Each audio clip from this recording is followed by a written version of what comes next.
¿Cómo están? Me llamo Franklin Landívar Higashi, soy cobijeño de nacimiento. Estudié en el Colegio Antonio Bacadíes, salí bachiller. Me vine a estudiar aquí a Sucre y saqué dos profesiones. Soy administrador de empresas y 10 años después me titulé también de abogado. Una vez salí profesional, el año 84, volví a Cobija, donde empecé a trabajar en la Corporación Regional de Desarrollo de Pando como técnico evaluador de proyectos. Posteriormente trabajé como gerente de Coteco. Posteriormente fui el primer gerente de la zona franca de Cobija y fui profesor en el INCOS Pando de dos materias. Daba administración general y también daba derecho comercial. Posteriormente la crisis me obligó y el horizonte se acabó y me obligó a venirme a radicar a Sucre, donde he ocupado diferentes funciones jerárquicas. He sido director administrativo financiero en la alcaldía municipal de Sucre, como también oficial mayor administrativo financiero en varias gestiones. He sido gerente regional de Entel Chuquisaca. He trabajado con consultorías particulares y estuve ejerciendo la profesión de abogado libre por más de 20 años, ¿no? Bueno, con la pandemia muchos hemos tenido que reinventarnos, ya yo con un pie en la jubilación. Me interesé mucho por estudiar y hurgar la historia del noroeste boliviano, ¿no? Y es muy apasionante, muy apasionante. En esta oportunidad quiero agradecerle a la licenciada Yusara Melena, quien se ha contactado con mi persona para que pueda dar una pequeña charla sobre el contexto y los antecedentes de la guerra del Acre. No es guerra del Acre, yo la llamaría el conflicto del Acre o la campaña del Acre, ¿no? Porque una guerra en aquellos tiempos era un ejército contra otro ejército. Sin embargo, ustedes conocen nuestra selva, nuestros bosques tropicales, y no era una guerra propiamente dicha, sino prácticamente fue una guerra de guerrilla, ¿no? Entrando un poco en materia, antes de hablar de los antecedentes y el contexto que se dio el conflicto del Acre, permítanme hablar de dos exploradores que es muy importante para que nos pongamos un poco en contexto, ¿no? La exploración del noroeste la empezó en 1843 un ingeniero arquitecto, Agustín Palacios, ¿no? Enviado por el presidente José Vallivian.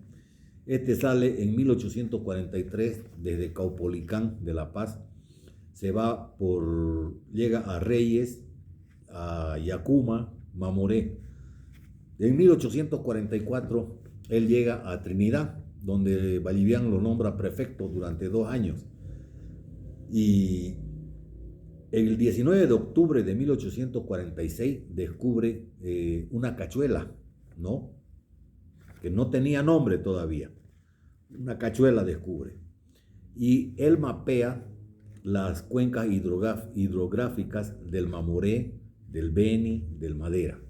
Eso Agustín Palacios, en base a todos sus estudios hidrográficos que hizo, le sirvió a Camacho y otros socios que tenían para elaborar el mapa oficial de Bolivia en el tiempo de Vallivian.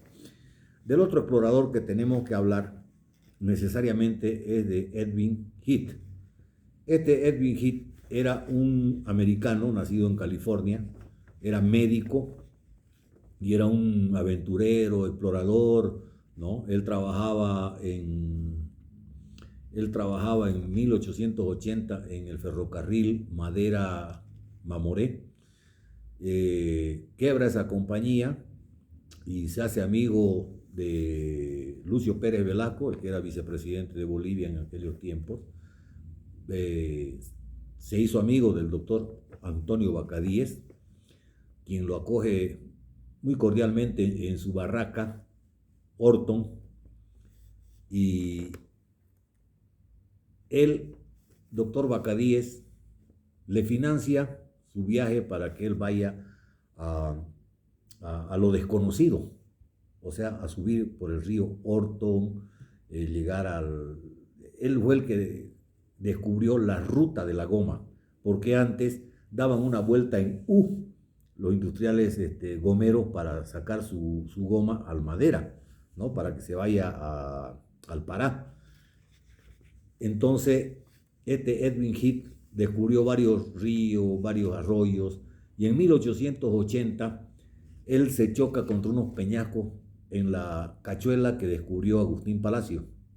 Y por haberse salvado, él le puso el nombre de Cachuela Esperanza. Cachuela Esperanza es un nombre y un lugar muy emblemático, porque no se olviden que ahí fue el centro de operaciones del Barón de la Goma, don Nicolás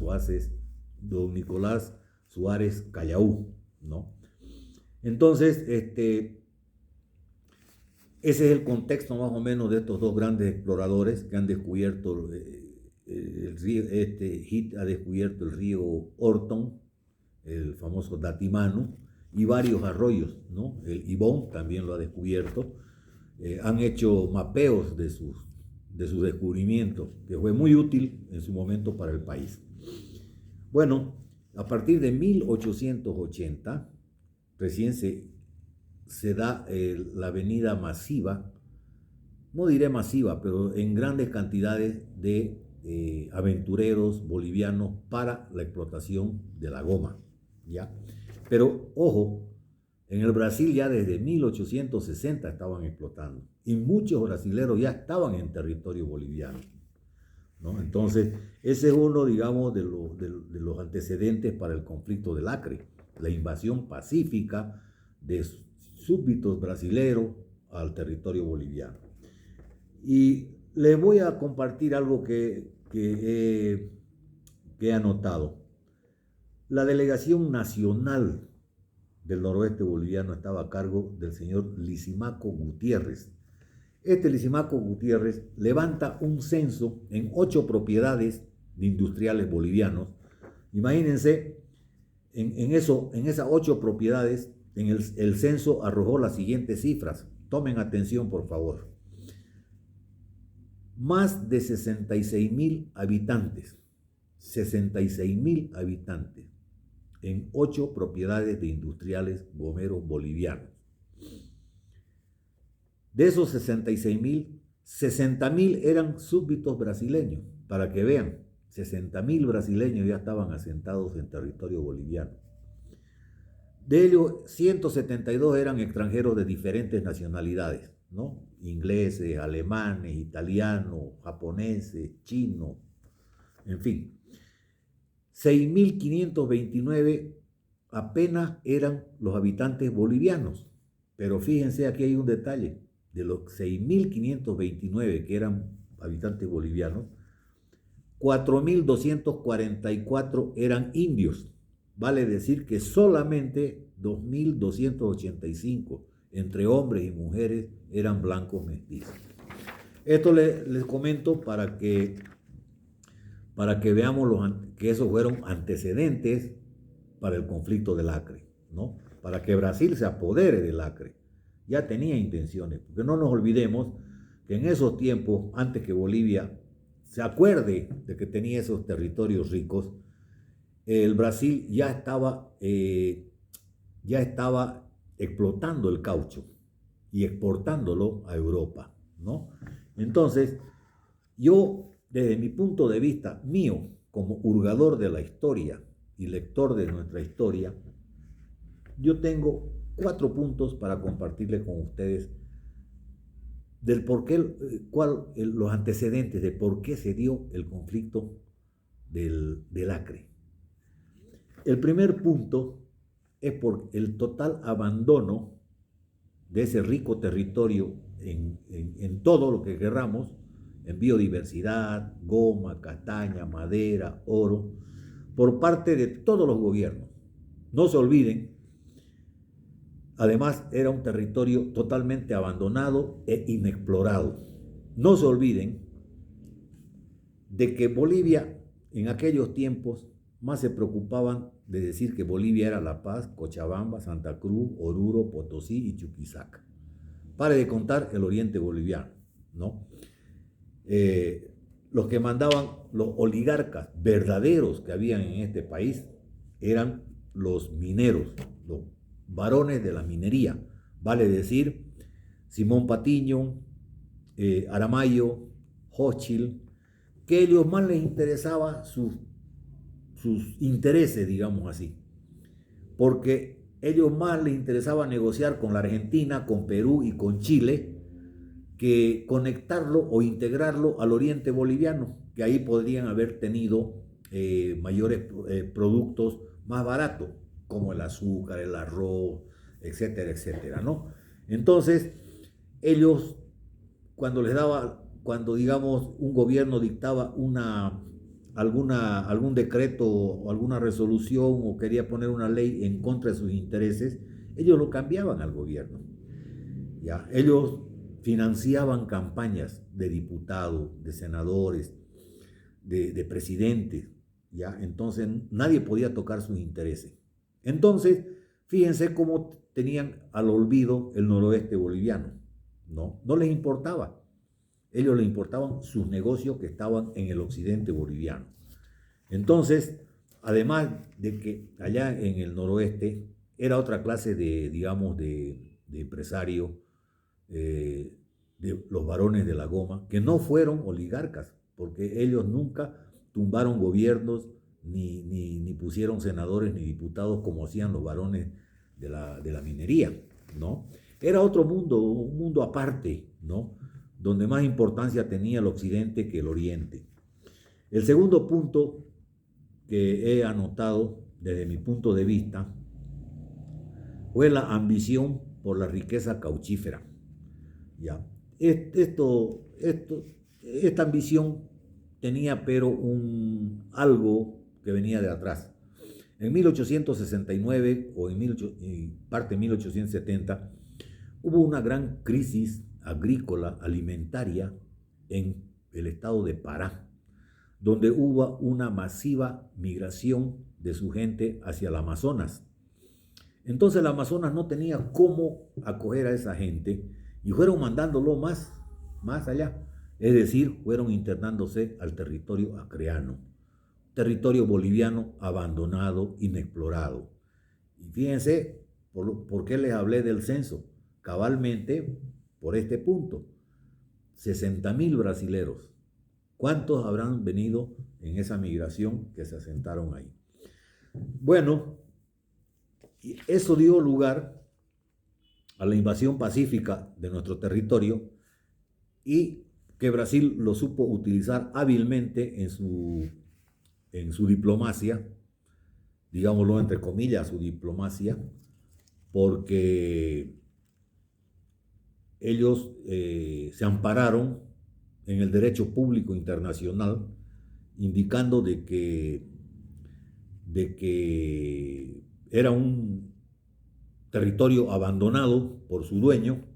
Entonces ellos estaban en todo el derecho de reclamar el usis possidetis de facto, se llama, ¿no?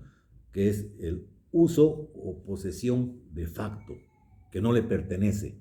Un poco para que entiendan los que conocen el término jurídico de la usucapión, medio parecido, ¿no? Usted se entra a un terreno baldío, usted lo mantiene, paga los impuestos y aquí a los 5 años usted pide a la justicia que le dé posesión como propietario de ese terreno porque estaba baldío, pese a que tenía un dueño o una dueña. Entonces ese es la usucapión. Y en este caso, en grande, se ha dado en el territorio nacional de colonias porque 60.000 brasileros habían estado asentados en territorio abandonado e inexplorado de Bolivia.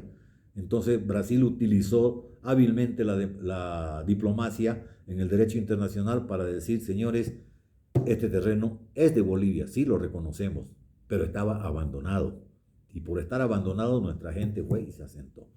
Ese es el segundo punto. En el tercer punto, el problema ha sido la creación de la creación de la aduana en Puerto Alonso, ¿no? Ustedes saben de que a nadie le gusta pagar impuestos, ¿ya? La goma que salía del noroeste ya pagaba un impuesto en el Amazonas, ¿no? En Brasil. Entonces, cuando vieron que en Bolivia, en territorio boliviano, se funda la aduana de Puerto Alonso, sube el costo de la exportación porque ya los brasileros, los grandes empresarios brasileros, ven que es un doble tributo. Uno al salir de Bolivia y el otro al salir del Brasil.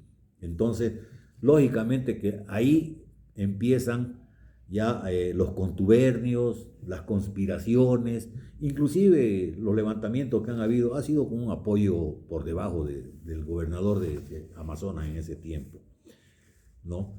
Entonces, eso fue lo que la creación de la aduana en Puerto Alonso. Después, el último punto que ya rebalsó la gota del vaso ha sido el arrendamiento del acre de parte de Bolivia. Esto de aquí, Bolivia estaba en todo su derecho de alquilar al quien le dé la gana el territorio que quiera, ¿no? Pero los brasileros se enojaron porque lo arrendaron a capitales angloamericanos, a la empresa The Bolivian Syndicate, con todas las prerrogativas, y se lo dieron al arrendamiento por 30 años. Uno de los puntos principales era de que el 40% de la renta a recaudar por la exportación de productos naturales cobraba la compañía y el 60% se iba a las arcas nacionales, ¿no? Entonces tiraron el grito al cielo los brasileros, pero fueron los empresarios, ¿no? Sacaron en la proclama del primer levantamiento a raíz de este arrendamiento, le hicieron llegar la proclama a muchos bolivianos allá en el noroeste, industriales, gomeros, donde más o menos, no le voy a decir exactamente qué es lo que decía la proclama, pero más o menos le decía lo siguiente: ustedes bolivianos han sido engañados por su propio gobierno. Su gobierno nunca les ha dado ningún beneficio, los tiene abandonados. Sin embargo, ha arrendado este rico territorio a una potencia extranjera que en Sudamérica no lo queremos tener. Ya hemos reclamado, Brasil, Argentina, Perú, Chile, de que no estamos de acuerdo de que una potencia venga y administre estos territorios. Nosotros no somos enemigos de ustedes.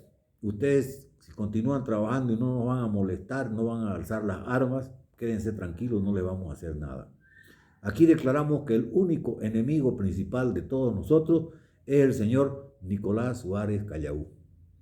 Fíjense esa contradicción, ¿no? No están de acuerdo con el arrendamiento, pero lo declaran enemigo a Nicolás Suárez, que estaban en la misma bolsa que otros empresarios bolivianos.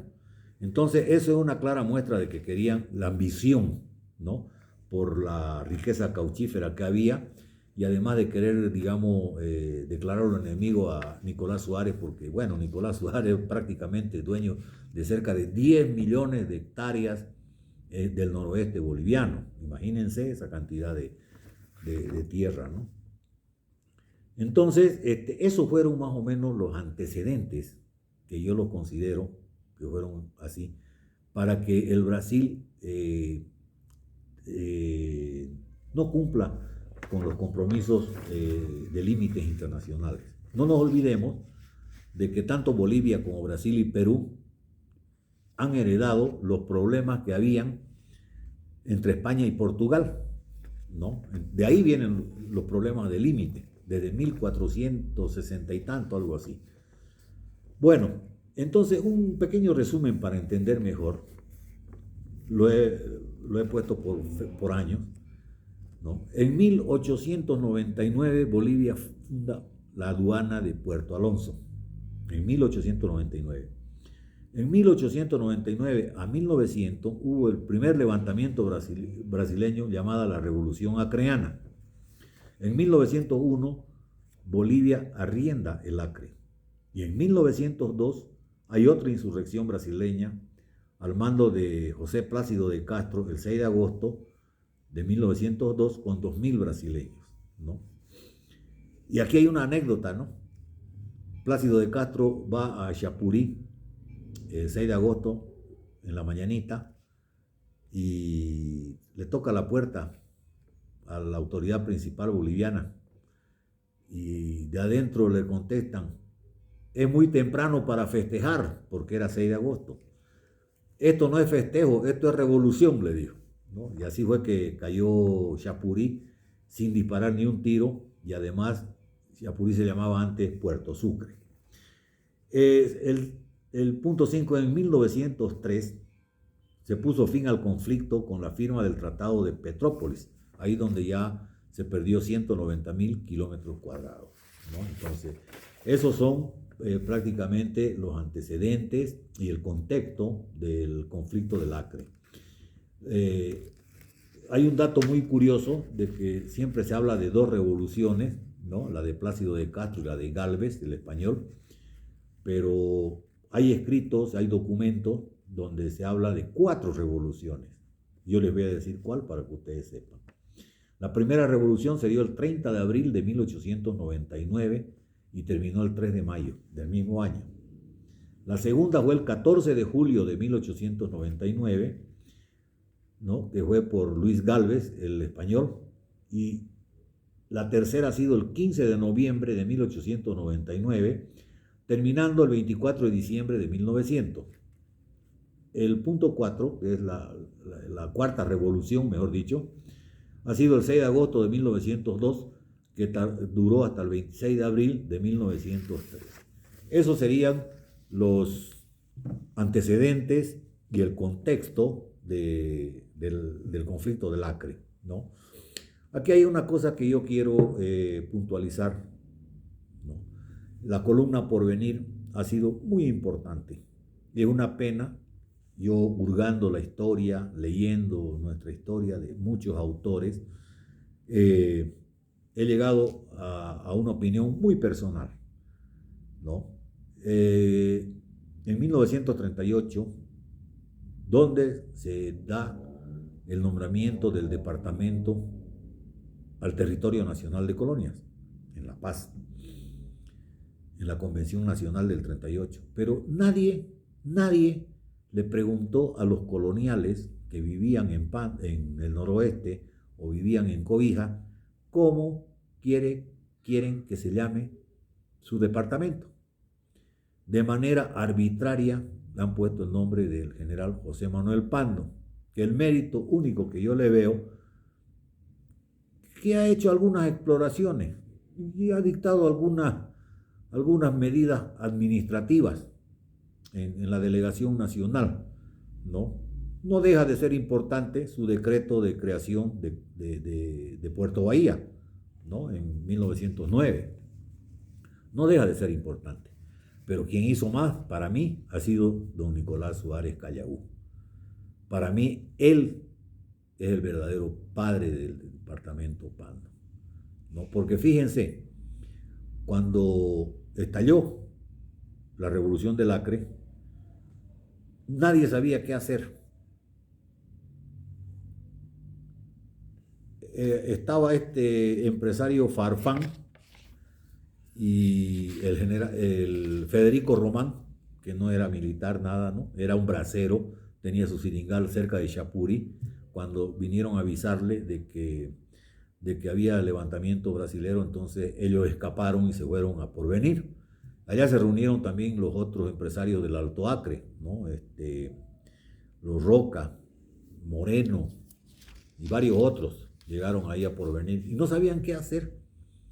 No tenían vitualla, no tenían armamento, no tenían municiones, no tenían iniciativa. Y don Nicolás Suárez estaba subiendo al Perú porque él había mandado a un topógrafo, un francés, un tal Barnouc, a que le haga un plano de sus propiedades. Cuando en pleno trayecto, antes de llegar al Perú, le avisan de que había estallado la revolución del Acre. Entonces, ¿qué hace Nicolás Suárez? Deja de ir a pelear o a ver sus intereses personales y se regresa. Entra por el Madre de Dios, entra al Tahuamanu y sube a Porvenir. Llega a Porvenir, inmediatamente organiza la columna Porvenir, pero primero manda a sus propios, vale decir a sus mensajeros, a sus barracas cercanas, para que le manden alimentos, vituallas, rifles, los famosos Winchester y municiones, y que se concentre en Porvenir.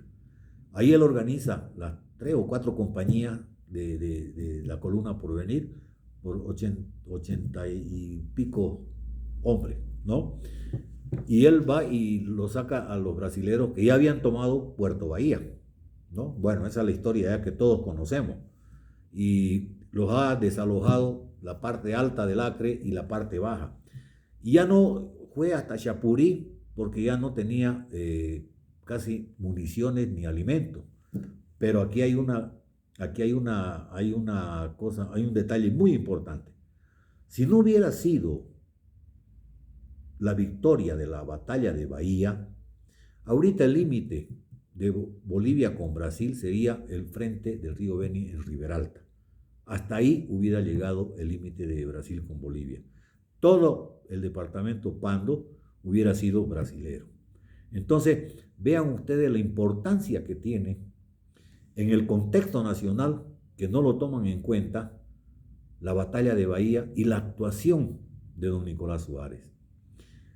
Me da mucha pena de que, bueno, la licenciada Yusara me pidió una charla de 10 minutos y estoy viendo aquí en mi reloj, son más de 26 minutos y medio que es un tema largo, ¿no? Y van a disculpar, solamente le he dado lo más sobresaliente como para que tengan idea y un poco empujarlos a que investiguen, lean. Nuestra historia es bonita, es bella. Yo quiero decirles de que no me gusta que me digan historiador, no soy historiador, hago lo que me apasiona en estos tiempos, que es leer la historia principalmente de nuestra región, de nuestra Amazonía, y escribir. Seguramente muchos de ustedes han leído mis textos que publico en internet, en el Facebook. Yo firmo como Pinky Landívar Higashi. Aproximadamente en menos de 2 semanas estoy lanzando mi libro que se llama Memorias Pandinas, Historias y Romance, ¿no? Es un libro que me ha salido con 332 páginas, ahí para todos los gustos. Ahí van a leer un poco de historia, van a leer un poco de tradiciones, van a leer romances, que ya son unos cuentos que con mi estilo, ¿no? Mezclo un poco la realidad con la ficción. Eso se llama en la literatura latinoamericana se llama el realismo mágico. Que tampoco es mi intención compararme con grandes escritores, ¿no? Simplemente que les estoy explicando un poco ese estilo. Entonces, yo le voy a mandar a la licenciada Yusara mis datos de la cuenta del banco. El libro va a tener un costo de 100 bolivianos y le voy adelantando de que es un libro, no escatimé esfuerzo ni recursos económicos para hacerlo.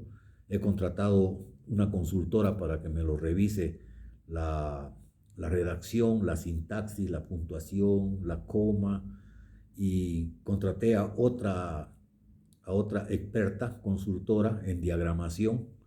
Me lo está haciendo el diseño, me lo ha diagramado muy bien. Prácticamente estoy presentando mi primer trabajo y yo sé que va a ser un libro de consulta para mucha gente y además de soslayo también para mucha gente. Y como lo estoy dejando como un legado para las generaciones actuales que no conocen nuestra historia, y este libro estoy recuperando la memoria histórica un poco de nuestro pueblo y de sus alrededores, porque van a ver la historia ahí de Villa Buch, de Porvenir, cómo se hace una fiesta de los siringueros allá en el Sena, después un buri en Santa Rosa de Laguná. Muy bonito el libro, muy bonito. Entonces, y le he puesto un precio asequible para todos, 100 bolivianos el libro puesto en cobija, ¿no? Entonces, bueno, los que deseen se pueden contactar conmigo a mi WhatsApp al 77 11 12 12 para que le dé más detalles. Y Quedo, licenciada Yusara, quedo a su disposición para cuando usted me requiera para alguna charla o alguna,